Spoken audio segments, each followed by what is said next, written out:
آج کے بعد تم اس گھر کا نام نہیں لو گی اور نہ ہی وہاں جانے کی ضد کرو گی۔ رستم تمہارا کزن ہے، مگر اب ہماری اور ان کی راہیں جدا ہو چکی ہیں۔ میں نے پوچھا، کیا ہماری کوئی لڑائی ہوئی ہے؟ کیا ابا اور چاچا کے درمیان کوئی رنجش ہے؟ اماں خاموش رہی، لیکن ان کے چہرے پر چھائی ہوئی مایوسی بہت کچھ کہہ رہی تھی۔ میں نے سوچ لیا کہ میں خود جا کر دیکھوں گی کہ چاچا کے گھر میں کیسی دھوم مچی ہے۔ اماں اور ابا جب اپنے کمرے میں سونے کے لیے چلے گئے تو میں دبے پاؤں اٹھی اور گھر سے باہر نکل گئی۔ دور چاچا کے گھر سے ڈھولک کی دھاپ اور عورتوں کے گانے کی آوازیں آ رہی تھیں۔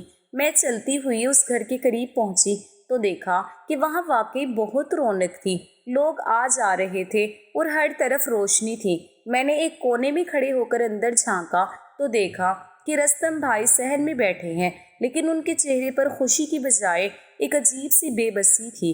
میں نے وہاں چاچا کو بھی دیکھا، وہ مہمانوں میں گھرے ہوئے تھے، مگر ان کا چہرہ بھی سپاٹ تھا، جیسے یہ سب کچھ ان کی مرضی کے خلاف ہو رہا ہو۔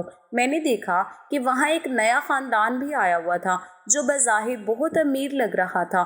ان کی گاڑی گھر کے باہر کھڑی تھی۔ میں نے غور کیا تو دیکھا کہ ان لوگوں کے ساتھ کوئی لڑکی نہیں تھی، بس کچھ مرد حضرات تھے اور چاچا ان کی بہت زیادہ خاطر مدارت کر رہے تھے۔ یہ دیکھ کر مجھے شک ہوا کہ یہ کیسی شادی ہے جس میں دلہن کا ذکر ہی نہیں ہے۔ میں نے مزید قریب ہونے کی کوشش کی تو مجھے کچھ لوگوں کی سرگوشیاں سنائی دیں جو کہہ رہے تھے کہ یہ سودا بہت مہنگا پڑا ہے۔ میں نے سوچا کہ سودا کیسا؟ سودا کیا، رستم بھائی کی شادی نہیں بلکہ کوئی لین دین ہو رہا ہے۔ میں نے سنا کہ کوئی کہہ رہا تھا کہ اگر رستم نے اس شادی سے انکار کر دیا تو پورے خاندان کی عزت نیلام ہو جائے گی۔ یہ سن کر میرے پیروں تلے سے زمین نکل گئی۔ میں وہاں سے واپس پلٹی اور اپنے گھر کی طرف بھاگی۔ میری سمجھ میں سب کچھ آ رہا تھا کہ یہ شادی نہیں بلکہ ایک مجبوری ہے جو میرے چاچا نے رستم بھائی پر تھوپی ہے۔ میں گھر پہنچی تو دیکھا کہ ابا ابھی جاگ رہے تھے اور وہ بہت پریشان نظر آ رہے تھے۔ میں نے ابا کے سامنے جا کر کہا کہ ابا، میں نے سب دیکھ لیا ہے، رستم بھائی خوش نہیں ہیں۔ کچھ لوگ کہہ رہے تھے کہ اس زبردستی کی شادی ہے۔ ابا نے میری بات سنی تو غصے میں کہنے لگے، میں نے تمہیں منع کیا تھا نا کہ تم ان چکروں میں مت پڑو، جاؤ اور جا کر سو جاؤ، اور آج کے بعد آدھی رات کو گھر سے تنہا نہ نکلنا۔ ابا نے مجھے پہلی بار اتنی بری طریقے سے ڈانٹا تھا کہ میں سہم کر رہ گئی تھی۔ میں اپنے کمرے میں واپس آئی تو مجھے اپنی بڑی بہن زرمینہ کی بہت یاد ستانے لگی۔ کچھ دن پہلے ہی اماں نے زرمینہ باجی کو خالہ کے گھر بھیجا تھا۔ ان کے بغیر میرا دل بالکل نہیں لگتا تھا۔ اگر وہ یہاں ہوتی تو شاید وہی مجھے حوصلہ دیتی یا مجھے کچھ باتیں بتاتی۔ یہ سب کیوں اور کیسے ہو رہا ہے، اور آخر چاچا نے ہمیں کیوں نہیں بلایا تھا؟ انہی سوچوں میں ڈوبی میں نے کروٹیں بدل بدل کر رات بڑی مشکل سے گزاری۔ آنکھ لگتی تو خواب میں وہی چاچا کے گھر کی رونق اور رستم بھائی کا بجھا ہوا چہرہ نظر آتا۔ صبح جب آنکھ کھلی تو سورج کی پہلی کرنیں میرے کمرے کی کھڑکی سے چھن کر اندر آ رہی تھی، لیکن میرے دل کا موسم اب بھی اداس اور بوجھل تھا۔ میں بوجھل قدموں کے ساتھ اسکول جانے کے لیے تیار ہونے لگی۔ آئینے میں خود کو دیکھا تو آنکھیں سوجی ہوئی تھیں، جیسے میں ساری رات روتی رہی ہوں۔ میرے ذہن میں اب بھی وہی سوال چل رہے تھے کہ آخر یہ کیسا رشتہ ہے جس میں خون کے رشتوں کو ہی نظر انداز کر دیا جاتا ہے۔ میں نے ناشتے پر ایک بار پھر ہمت کر کے اماں سے پوچھا کہ اماں، آخر ایسی کون سی لڑائی ہے جس کی وجہ سے ہم شادی میں شرکت نہیں کر سکتے؟ دراصل میری ساری سہیلیاں وہاں جانے والی تھیں اور میرا اپنا دل بھی بہت مچل رہا تھا کہ میں بھی ان خوشیوں کا حصہ بنوں اور گاؤں کی دیگر لڑکیوں کی طرح خوبصورت کپڑے پہن کر وہاں جاؤں۔ اماں کچھ بولنے ہی والی تھی کہ ابا، جو پاس ہی بیٹھے اپنی چائے کی پیالی سے گھونٹ بھر رہے تھے، اچانک سخت لہجے میں کہنے لگے، بیٹا، ہم غریب لوگ ہیں اور تمہارے چاچا کی اس بڑی دعوت میں ہمارا کوئی مقام نہیں ہے، اس لیے بہتر یہی ہے کہ تم ان باتوں کو چھوڑو اور اپنی پڑھائی پر توجہ دو اور محنت کر کے زندگی میں کوئی بڑا مقام حاصل کرو، تاکہ لوگ ہماری غریبی کو نہیں بلکہ ہماری کامیابی کو دیکھیں۔ ابا کی بات نے میرے دل پر گہرا اثر کیا اور مجھے لگا کہ جیسے سینے میں کوئی چوٹ لگی ہو۔ کیا واقعی چاچا نے ہمیں صرف اس لیے نہیں بلایا تھا کہ ہم غریب تھے، لیکن گاؤں کے باقی لوگ جو ہم سے بھی زیادہ غریب تھے، ان کو تو سب نے بلایا تھا؟ تو پھر ہمیں کیوں نظر انداز کیا گیا اور کیوں ہماری عزت کو اتنا معمولی سمجھا گیا؟ ان الجھنوں میں گرفتار میں اپنی کتابوں کا بستہ کاندھے پر ڈال کر گھر سے باہر نکلی تو کچھ دور جانے کے بعد مجھے پیچھے سے کسی گاڑی کے انجن کی گہری اور بھاری آواز سنائی دی، جو عام طور پر ہمارے گاؤں کی خاموش گلیوں میں کم ہی سنائی دیتی تھی۔ میں نے پلٹ کر دیکھا تو حیرت سے میری آنکھیں پھٹی کی پھٹی رہ گئی، کیونکہ وہی بڑی کالی گاڑی جس کا خواب بھی کوئی نہیں دیکھ سکتا تھا ہمارے کچے دروازے پر آ کر رکی تھی۔ میں حیران رہ گئی کہ اس صبح سویرے ہمارے غریب گھر کے دروازے پر اتنی بڑی گاڑی میں آخر کون آیا ہے؟ کیا یہ رستم بھائی کی شادی میں آنے والے مہمان ہیں یا پھر کوئی اور بلا ہمارے گھر آ پہنچی ہے؟ مگر مجھے اسکول کے لیے بہت دیر ہو رہی تھی اور آج امتحان کی تیاری کے لیے کلاس میں جلدی پہنچنا بھی ضروری تھا، اس لیے میں نے مزید وقت ضائع نہیں کیا اور اپنے قدم تیز کر کے اسکول کی طرف بڑھ گئی۔ لیکن میرا دل اسی گاڑی کے پاس اٹکا ہوا تھا۔ اسکول کے راستے بھر میں سوچتی رہی کہ جب میں اسکول سے واپس آؤں گی تو ضرور معلوم کروں گی کہ اس بڑی گاڑی میں آخر کون آیا تھا۔ مجھے اس وقت اندازہ نہ تھا کہ اسکول سے واپسی پر میری زندگی میں ایک ایسا طوفان آنے والا ہے جس سے میرا سارا جہان بدل جائے گا۔ اسکول کے گیٹ سے اندر داخل ہوتے ہی میری سہیلی نجمہ بھاگتی ہوئی میرے پاس آئی۔ اس کی آنکھوں میں عجیب سی چمک تھی۔ اس نے میرا ہاتھ پکڑا اور ایک کونے میں لے جا کر سرگوشی کرنے لگی کہ تمہیں پتہ ہے کل رات مہندی میں بہت مزہ آیا تھا، سب کچھ بہت ہی اچھا تھا، اور تمہیں پتہ ہے کہ دلہن کون ہے؟ میں نے حیرت سے پوچھا، کون؟ وہ کہنے لگی کہ رستم بھائی کی شادی جس لڑکی سے ہو رہی ہے وہ کوئی عام لڑکی نہیں ہے، بلکہ وہ ایک بہت بڑے زمیندار کی بیٹی ہے۔ نجمہ کی باتوں نے میرے ہوش اڑا دیے۔ مجھے یاد آیا کہ کل رات میں نے چاچا کے گھر کے باہر جو امیر لوگ دیکھے تھے وہ شاید وہی تھے۔ نجمہ کی ان باتوں نے میرے اندر تجسس اور کھلبلی پیدا کر دی تھی، لیکن میں یہ بات نجمہ پر ظاہر نہیں کرنا چاہتی تھی کہ ہماری غربت کی وجہ سے چاچا نے ہمیں اپنے گھر سے دور رکھا ہوا ہے اور ہمیں شادی میں نہیں بلایا۔ اس لیے میں نے اس کا ہاتھ پکڑا اور اسے کلاس روم کی طرف کھینچ لیا اور دھیمی آواز میں کہا کہ ماسٹر جی کلاس میں آنے ہی والے ہوں گے، جلدی چلو، ہمیں پڑھائی پر توجہ دینی ہے کیونکہ آج امتحان ہے اور مجھے کسی بھی صورت میں اپنی پڑھائی خراب نہیں کرنی۔ ہم دونوں تیزی سے کلاس میں پہنچے اور اپنی جگہ بیٹھ کر کتابیں کھولنے ہی لگے تھے کہ اچانک ماسٹر جی دروازے سے نمودار ہوئے۔ ان کے چہرے پر ایک عجیب سی گھبراہٹ اور پریشانی تھی۔ وہ سیدھے میری طرف آئے اور مجھے مخاطب کر کے کہنے لگے کہ فائزہ، تمہیں ابھی اور اسی وقت اپنا بستہ اٹھا کر گھر جانا ہوگا۔ یہ سن کر میں بری طرح پریشان ہو گئی اور ہکلاتے ہوئے کہا کہ ماسٹر جی آخر ایسا کیا ہوا ہے؟ آج تو میرا اہم امتحان ہے، میں نے رات بھر جاگ کر تیاری کی ہے، میں ابھی امتحان چھوڑ کر گھر کیوں جاؤں گی؟ مگر ماسٹر جی کی حالت بتاتی تھی کہ معاملہ بہت سنجیدہ ہے۔ وہ کافی عجلت میں تھے اور ان کے ماتھے پر پسینے کے قطرے چمک رہے تھے۔ انہوں نے سختی سے کہا کہ چلو بیٹا، بحث مت کرو، میں خود تمہیں تمہارے گھر تک چھوڑ کر آتا ہوں۔ ماسٹر جی کا تعلق بھی ہمارے ہی گاؤں سے تھا، وہ ہمیں بچپن سے جانتے تھے اور میرے گھر کے حالات سے بھی بخوبی واقف تھے، اسی لیے میں حیران ہو رہی تھی کہ وہ کیوں مجھے امتحان نہیں دے رہے اور اتنی جلدی میں کیوں ہیں۔ مگر انہوں نے خود ہی میرا بستہ اٹھا لیا اور باقی بچوں کو حیرت میں چھوڑ کر کہا کہ میرا انتظار کرو، میں ابھی واپس آتا ہوں، اور پھر مجھے لے کر تیزی سے میرے گھر کی طرف چل پڑے۔ میں سارا راستہ ان سے سوال کرتی رہی کہ ماسٹر جی آخر ہوا کیا ہے؟ آپ مجھے امتحان کیوں نہیں دینے دے رہے؟ لیکن وہ میری کسی بات کا جواب نہیں دے رہے تھے، بلکہ ان کی نظریں زمین پر جمی ہوئی تھیں اور وہ بہت تیزی سے قدم اٹھا رہے تھے۔ جب میں اپنے کچے دروازے پر پہنچی تو یہ دیکھ کر میرے ہوش اڑ گئے کہ وہاں کافی لوگوں کا رش لگا ہوا تھا۔ گاؤں کے مرد اور عورتیں باہر جمع تھیں اور ہر کوئی سرگوشیاں کر رہا تھا۔ میں نے گھبرا کر کانپتی ہوئی آواز میں پوچھا کہ ماسٹر جی میرے گھر میں آخر ایسا کیا ہوا ہے کہ سب لوگ یہاں جمع ہیں؟ مگر ماسٹر جی تب بھی خاموش رہے۔ ان کی خاموشی میرے لیے کسی قیامت سے کم نہ تھی۔ میں نے ماسٹر جی کا ہاتھ چھڑایا اور دیوانہ وار دوڑتی ہوئی اپنے گھر کے صحن میں داخل ہوئی تو اندر کا منظر دیکھ کر میرے قدموں تلے سے زمین نکل گئی۔ میری اماں زمین پر بیٹھی زارو قطار رو رہی تھی۔ اور اپنا سینہ پیٹ رہی تھی۔ میرے ابا کا بے جان وجود چارپائی پر نہیں بلکہ فرش پر پڑا ہوا تھا۔ ان کا چہرہ زرد پڑ گیا تھا اور گھر میں ہر طرف ایک سناٹا سا چھایا ہوا تھا۔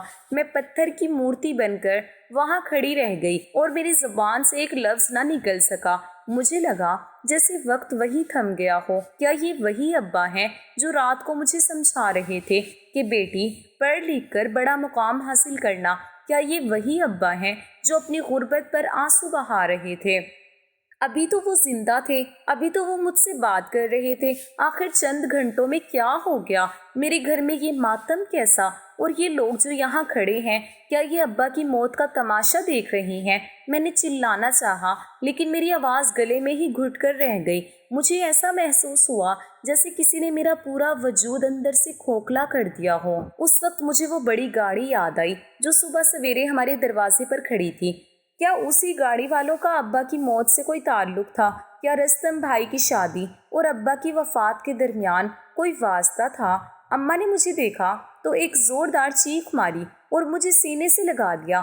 ان کے آنسوؤں کی گرمی نے میری روح کو جلا دیا تھا۔ اماں نے روتے ہوئے بتایا کہ فائزہ، تمہارے ابا دنیا چھوڑ گئے، ان کا دل یہ صدمہ برداشت نہ کر سکا۔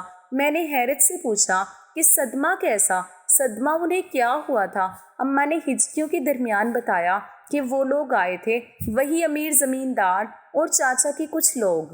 انہوں نے نہ جانے ابا سے تنہائی میں کیا بات کی کہ ان کے جانے کے بعد تمہارے ابا کی طبیعت بگڑ گئی اور وہ دل کے دورے سے اس دنیا سے ہی چلے گئے۔ اماں سے کہا کہ آپ کو کچھ تو پتا ہوگا۔ اماں نے خاموشی سے سر جھکا لیا جیسے وہ سب کچھ جانتی ہوں لیکن کہنا نہ چاہتی ہوں۔ میری خالہ زرمینہ باجی کو لے کر چلی آئی تھی اور ابا کی موت نے زرمینہ باجی کو بھی ہلا کر رکھ دیا تھا۔ ابا کی لاش میرے سامنے پڑی تھی اور میں اپنے 13 سالہ دل کے ساتھ اس کرب کو محسوس کر رہی تھی جو شاید ایک پوری زندگی کی تکلیف سے بھی زیادہ تھا۔ چاچا کا گھر جہاں ابھی ڈھولک بج رہی تھی، وہی میرے گھر میں ماتم بپا تھا اور کوئی بھی چاچا کے گھر سے تعزیت کے لیے نہیں آیا تھا کیونکہ وہ سب تو شادی کی خوشی میں مگن تھے۔ مجھے سمجھ آ گیا تھا کہ اس دنیا میں غریب کے لیے انصاف کا کوئی وجود نہیں ہے اور اب مجھے خود اپنے گھر اور اپنی زندگی کی حفاظت کرنی تھی۔ میں نے اپنے آنسو پونچھے اور ابا کے بے جان جسم کو دیکھا اور قسم کھائی کہ میں اب صرف ایک 13 سالہ بچی نہیں رہوں گی بلکہ اپنے ابا کا نام روشن کروں گی، چاہے اس کے لیے مجھے کوئی بھی قیمت کیوں نہ چکانی پڑے۔ اس منحوس دن نے مجھے بچپن سے چھین کر وقت سے پہلے ہی بڑا کر دیا تھا اور اب میری زندگی کا مقصد صرف اور صرف انتقام اور اپنی پہچان بنانا تھا۔ میں جانتی تھی کہ اب چاچا اور ان کا امیر خاندان ہمیں مزید کمزور سمجھ کر کچلنے کی کوشش کرے گا، مگر میں نے ابا کی قبر پر کھڑے ہو کر یہ عہد کیا تھا کہ میں انہیں ایسا ہرگز کرنے نہیں دوں گی۔ اور اب ایک نئے سفر کا آغاز ہونے والا تھا جس کی منزل شاید بہت دور تھی، مگر میں نے ہر قدم پر ڈٹ کر کھڑے ہونے کا فیصلہ کر لیا تھا۔ ابا کی موت کے بعد جیسے آسمان ٹوٹ پڑا تھا۔ چاچا نے اپنی اصلیت دکھانے میں ذرا دیر نہ کی اور صرف 2 دن بعد ہی گھر پر قبضہ کر لیا۔ وہ سنگ دل انسان یہ تک بھول گیا کہ یہ وہی گھر ہے جہاں اس کے بھائی نے زندگی کی سانسیں لی تھی۔ اس کا کہنا تھا کہ یہ گھر اس کی ملکیت ہے اور اس نے محض احسان کے طور پر ابا کو رہنے کے لیے جگہ دی تھی۔ ہم بے سر و سامانی کے عالم میں سڑک پر تھے۔ اماں کی حالت ایسی تھی کہ وہ اپنے ہوش و حواس کھو بیٹھی تھی اور زرمینہ باجی تو جیسے پتھر کی ہو گئی تھی۔ ان کی خاموشی میں ایک ایسا گہرا درد تھا جو لفظوں میں بیان کرنا ناممکن تھا۔ وہ ہر وقت خالی نگاہوں سے دیواروں کو تکتی رہتی تھی۔ ان کی آنکھوں سے بہنے والے آنسوؤں نے ان کے چہرے کی رونق ہمیشہ کے لیے چھین لی تھی۔ وہ نہ تو خود کو سنبھال پاتی تھی اور نہ ہی اماں کو کوئی ڈھارس دے سکتی تھی۔ ان حالات نے مجھے وقت سے پہلے بڑا کر دیا تھا اور میں نے اپنے اندر ایک ایسی چٹان پیدا کر لی تھی جو کسی بھی طوفان سے ٹکرانے کے لیے تیار تھی۔ ہم نے وہ گاؤں چھوڑ دیا جہاں ہماری یادیں اور خوشیاں دفن تھیں اور شہر کا رخ کیا۔ شہر پہنچ کر ہم اپنی خالہ کے چھوٹے سے گھر میں رہنے لگے۔ خالہ نے ہماری بہت مدد کی اور ہمیں رہنے کے لیے ایک چھوٹا سا کرائے کا گھر دلوا دیا۔ شہر کی زندگی بہت مشکل تھی مگر ہمارے پاس ہمت ہارنے کا کوئی جواز نہ تھا۔ اماں نے لوگوں کے گھروں میں کام کرنا شروع کر دیا تاکہ 2 وقت کی روٹی مل سکے۔ زرمینہ باجی نے گھر کی 4 دیواری کو سنبھالا اور میں نے اپنی پڑھائی کے ساتھ ساتھ اپنے بچپن کے ہنر کو ذریعہ معاش بنایا۔ مجھے گاؤں میں رہ کر ہاتھ کی دستکاری اور کڑھائی کا بہت شوق تھا۔ میں اس میں ماہر تھی۔ میں نے شہر کے اپنے اسکول اور پھر کالج کی لڑکیوں کے لیے کڑھائی کا کام کرنا شروع کر دیا۔ وہ اپنی پسند کے کپڑے اور ڈیزائن مجھے لا کر دیتی اور میں دن رات محنت کر کے انہیں خوبصورت کڑھائی کر کے دیتی۔ یہ کام میرے لیے سہارا بن گیا۔ میں نے چند پیسے کمانا شروع کیے تو گھر میں کچھ سکون آیا۔ سال گزرتے گئے اور میں ابا کی اس آخری خواہش کو پورا کرنے کے لیے دن رات ایک کرتی رہی کہ کسی طرح پڑھ لکھ کر میں اپنی ایک الگ پہچان بناؤں۔ میں نے اسکول کے بعد کالج اور یونیورسٹی کا کٹھن سفر طے کیا۔ اس دوران اماں اکثر زرمینہ باجی کو کسی اچھے رشتے کے لیے قائل کرنے کی کوشش کرتی، مگر زرمینہ باجی ہر بار خاموشی سے سر جھکا لیتی۔ وہ کسی بھی بات کا جواب نہیں دیتی تھی۔ پھر ایک رات جب میں اپنی پڑھائی میں مصروف تھی تو میں نے دیوار کے پار سے اماں اور زرمینہ باجی کی گفتگو سنی۔ اماں روتے ہوئے زرمینہ باجی سے کہہ رہی تھی کہ زرمینہ، آخر کب تک تم رستم کی یادوں کا سوگ مناؤ گی؟ وہ اب اپنی زندگی میں آگے بڑھ چکا ہے۔ اس کے باپ نے اپنی مرضی سے اس کی شادی کر دی ہے اور اب وہ ایک نئی زندگی شروع کر چکا ہے۔ تم کیوں اپنی جوانی برباد کر رہی ہو؟ پہلے ہی تمہاری اور رستم کی محبت کی وجہ سے تمہارے باپ کی جان چلی گئی ہے۔ وہ اس دن کو یاد کرتے ہوئے کانپ اٹھی جب چاچا اور ان کے لوگوں نے ابا کو گھر بلا کر ذلیل کیا تھا اور انہیں دھمکایا تھا کہ اگر رستم نے آخری وقت پر اس شادی سے انکار کیا تو اس کی ساری ذمہ داری اور قانونی کارروائی تمہارے باپ پر ہوگی۔ اسی خوف اور صدمے سے ابا کا دل بیٹھ گیا تھا۔ وہ یہ سب سن کر سکتے میں تھی۔ مجھے اب جا کر معلوم ہوا کہ ابا کی موت کی اصل وجہ کیا تھی۔ رستم بھائی کی محبت میں زرمینہ باجی کی خاموشی کے پیچھے اتنے بڑے بڑے دکھ چھپے ہوئے تھے۔ یہ سچائی میرے لیے ایک نئے انتقام اور نئے جذبے کا نام تھی۔ اب مجھے سمجھ آ رہا تھا کہ ہمارے گھر کو برباد کرنے میں صرف چاچا کا لالچ ہی نہیں بلکہ ایک ایسی محبت بھی تھی جس نے ہمارے ہنستے کھیلتے خاندان کو قبر کے دہانے پر لا کھڑا کیا۔ لیکن اب میں یہ سب خاموشی سے نہیں دیکھ سکتی تھی۔ اب میں یونیورسٹی کی تعلیم یافتہ لڑکی تھی اور میں جانتی تھی کہ اب مجھے اپنے خاندان کی عزت اور اپنے ابا کے خون کا بدلہ کیسے لینا ہے۔ میں نے اپنی پرانی سہیلی نجمہ کا رابطہ ڈھونڈ نکالا اور جب اس سے بات ہوئی تو معلوم ہوا کہ وہ بھی شادی کے بعد اب شہر آ چکی ہے، لیکن اپنے میکے گاؤں اکثر جاتی رہتی ہے۔ میں نے نجمہ سے رستم بھائی اور چاچا کے حالات کے بارے میں کرید کر معلوم حاصل کی تو اس نے جو بتایا اسے سن کر میری آنکھوں کے سامنے ماضی کی ساری تصویریں گھوم گئیں۔ نجمہ نے بتایا کہ چاچا اب بوڑھے اور بے بس ہو چکے ہیں۔ رستم بھائی کی جس امیر لڑکی سے شادی کروائی گئی تھی اس نے شادی کے کچھ ہی عرصے بعد پورے گھر پر اپنا مکمل قبضہ جما لیا تھا۔ وہ چونکہ دولت مند خاندان سے تھی اس لیے اس کا رعب اور دبدبہ پورے گھر پر ایسا تھا کہ اب ہر کوئی اس کے حکم کے آگے سر جھکانے پر مجبور تھا۔ چاچا کا حال اب یہ تھا کہ وہ اپنی ہی حویلی میں ایک بے اختیار شخص بن کر رہ گئے تھے اور اب وہ خود اپنی بہو کے اشاروں پر ناچنے پر مجبور تھے۔ یہ ان کے اسی لالچ کا نتیجہ تھا کہ انہوں نے بڑے زمیندار گھرانے سے رشتہ جوڑ کر اپنی عزت اور سکون کو ہمیشہ کے لیے گنوا دیا تھا اور خود اپنے پیروں پر کلہاڑی مار لی تھی۔ نجمہ کی باتوں سے مجھے ایک نئی امید ملی اور میں نے اس کے ذریعے مزید کھوج لگوانے کا فیصلہ کیا۔ نجمہ کے چچا میرے چاچا کے پرانے منشی تھے اور گاؤں کے تمام تر رازوں سے واقف تھے۔ جب نجمہ نے ان سے بات کی تو جو انکشاف ہوا اس نے میرے ہوش اڑا دیے۔ پتہ چلا کہ وہ گھر جسے چاچا نے اپنا کہہ کر ہم سے چھینا تھا، وہ ہمیں بے گھر کر کے گاؤں سے نکال دیا تھا، وہ دراصل چاچا کا تھا ہی نہیں بلکہ وہ ہمارے ہی باپ کی جائز ملکیت تھا۔ چاچا نے تو محض زرمینہ باجی کو گاؤں سے نکلوانے اور ہماری زمینوں پر قابض ہونے کے لیے جھوٹے کاغذات بنوائے تھے اور پورے گاؤں میں یہ جھوٹ پھیلایا تھا کہ یہ زمین اس کی ہے۔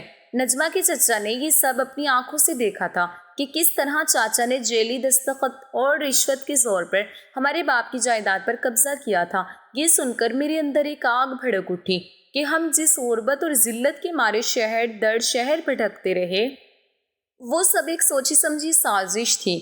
ہمارے باپ کی موت کا سبب بننے والے اب خود اپنے ہی بچھائے ہوئے جال میں پھنس کر ذلیل ہو رہے تھے۔ مجھے اب یہ احساس ہوا کہ سچ کبھی نہ کبھی سامنے ضرور آتا ہے۔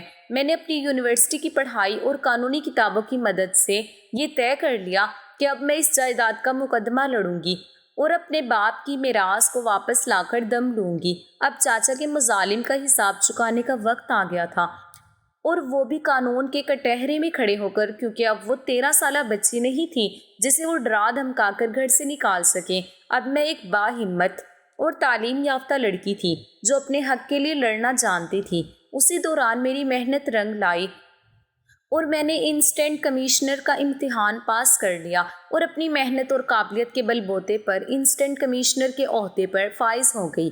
یہ وہ مقام تھا جہاں قانون اب میرے ہاتھ میں تھا، اور مجھے قانونی داؤ بیچ کی مکمل سمجھ بوجھ حاصل ہو چکی تھی۔ میں نے وہ کاغذات جو چاچا نے پراپرٹی کے نام پر ہمیں دکھائے تھے، ان کی ایک کاپی حاصل کر لی تھی، اور جب اسے قانونی ماہرین سے چیک کروایا تو یہ ثابت ہو گیا کہ وہ تمام کاغذات جعلی تھے اور ہمیں سراسر دھوکے میں دے کر گھر سے نکال دیا گیا تھا۔ میں نے بغیر کسی تاخیر کے چاچا کے خلاف کیس دائر کر دیا۔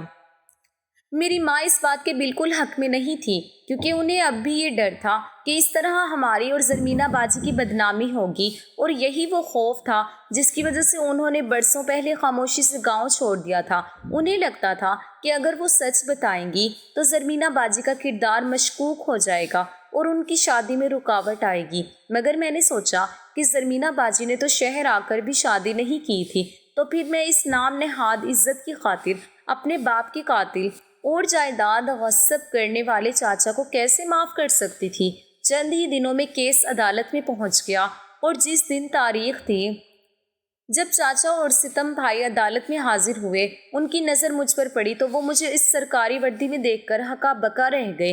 میں نے تمام ٹھوس ثبوتوں کے ساتھ عدالت میں یہ بات رکھی کہ وہ گھر اور زمینیں ہمارے باپ کی ملکیت تھی، اور چاچا کی دھمکیوں کے دباؤ میں آ کر ہی ابا کی جان گئی تھی۔ عدالت میں ایک ڈرامائی موڑ تب آیا جب رستم بھائی نے اپنے باپ کے جھوٹ کا ساتھ دینے کے بجائے سچ کا ساتھ دیا اور میرے حق میں گواہی دی، اور یوں ہمیں ہمارا کھویا ہوا گھر اور آبائی زمینیں واپس مل گئیں۔ مقدمہ جیتنے کے بعد رستم بھائی زرمینہ باجی سے ملنے کے لیے بے چین تھے۔ میں انہیں اپنے شہر والے گھر لے آئی۔ زرمینہ باجی انہیں دیکھ کر زاروں قطار روئی تھی، اور وہ جذباتی لمحات میں نے دور سے دیکھے جس سے مجھے اندازہ ہوا کہ وہ دونوں آج بھی ایک دوسرے سے سچی محبت کرتے تھے، بس وقت اور حالات نے انہیں جدا کر دیا تھا۔ رستم بھائی کی اپنی بیوی کے ساتھ 2 بچے تھے، اور وہ مجبوری میں وہ رشتہ نبھا رہے تھے۔ ان کی بیوی ہرگز ایک اچھی عورت ثابت نہیں ہوئی تھی، مگر رستم بھائی کے لیے وہ رشتہ نبھانا ایک اٹل مجبوری تھی۔ وہ زرمینہ باجی سے معافی مانگ کر بھاری دل کے ساتھ وہاں سے چلے گئے۔ میں نے گاؤں والا اپنا آبائی گھر ایک مدرسے کے نام پر کر دیا تاکہ وہاں کے بچے اللہ کا نام لے سکیں، اور اس کا ایصال ثواب میرے مرحوم ابا کو پہنچتا رہے، جبکہ زمینیں میں نے غریب کسانوں کو بہت کم کرائے پر دے دی تاکہ وہ اپنی فصل اگا کر باعزت روزگار کما سکیں۔ میرے پاس اب شہر میں پیسوں کی کوئی کمی نہیں تھی۔ سرکار کی طرف سے مجھے گھر، گاڑی اور تمام سہولیات میسر تھیں۔ اماں اب بوڑھی ہو گئی تھیں اور انہوں نے لوگوں کے گھروں میں کام کرنا چھوڑ دیا تھا۔ میرے لیے بھی ایک بہت اچھے گھر سے رشتہ آیا، اور اماں کے کہنے پر میں نے شادی کے لیے ہاں کہہ دی۔ لیکن جب بھی میں زرمینہ باجی کو دیکھتی تو میرا دل ٹوٹ جاتا، کیونکہ وہ آج بھی تنہا اور اکیلی تھی۔ پھر میری شادی کے دنوں میں ہی زرمینہ باجی کے لیے بھی ایک بہت اچھی جگہ سے رشتہ آیا۔ وہ میرے ہی سسرال والوں میں سے تھا۔ لڑکے نے اپنے گھر کی ساری ذمہ داریاں پوری کرتے کرتے اپنی عمر گزار دی تھی، اور اب جب وہ اپنی بہنوں کی شادیوں سے فارغ ہوا تھا تو اسے اب ایک سمجھدار ساتھی کی تلاش تھی۔ میں نے زرمینہ باجی کا رشتہ ان کے ساتھ طے کروا دیا۔ پہلے تو وہ انکار کرتی رہیں، لیکن میرے بے حد اصرار اور مجبور کرنے پر وہ راضی ہو گئیں، اور ہم دونوں بہنیں ایک ہی ساتھ اپنے گھروں کو رخصت ہوئیں۔ میں اماں کو اپنے سسرال لے آئی کیونکہ میں انہیں تنہا نہیں چھوڑ سکتی تھی۔ آج ہم دونوں بہنیں اپنی اپنی شادی شدہ زندگی میں بہت خوش ہیں، اور اماں بھی ہمارے ساتھ سکون سے رہ رہی ہیں۔ البتہ ابا کی کمی ہمیشہ محسوس ہوتی رہی ہے۔ وہی دوسری طرف چاچا، جنہوں نے ہمیں برباد کرنا چاہا تھا، آج وہ خود اپنی بہو کے ہاتھوں کٹ پتلی بن کر رہ گئے ہیں اور اس کے ملازموں جیسا سلوک سہ رہے ہیں۔